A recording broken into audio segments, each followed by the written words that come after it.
பல வருஷங்களுக்கு முன்னாடி ஒரு வளையல் வியாபாரி ஊர் ஊரா போய் வளையல் வித்துட்டு இருந்தாரு. ஒரு நாள் ஒரு புதர் பகுதி வழியா போயிட்டு இருந்தாரு. அப்போ ஒரு பெரிய புற்று கண்ணுல பட்டுச்சு. அந்த புற்றை பார்த்துட்டு இருக்கும் போதே திடீர்னு அந்த புற்றோட ஒரு ஓட்டையில இருந்து ஒரு பெண்ணோட கை வெளியே வந்துச்சு. அந்த கை வெளியே வந்து வளையல் போட்டு விடுங்கன்னு சத்தமா கேட்டுச்சு. இதை கேட்ட வளையல் வியாபாரிக்கு ஒரே ஷாக்.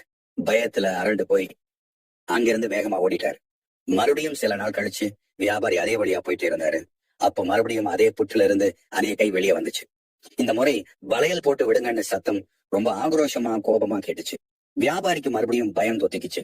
பயந்துகிட்டே ஐயோ என்னால முடியாது அப்படின்னு கத்திக்கிட்டே ஓடிட்டாரு. மூணாவது முறை வியாபாரி அதே வழியா போகும்போது புற்றில இருந்து வந்த கை வளையல் போட்டு விடுங்கன்னு ரொம்ப சத்தமா அழுகல் சத்தத்தோட கேட்டுச்சு. அப்பதான் வியாபாரிக்கு மனசு உருகுச்சு.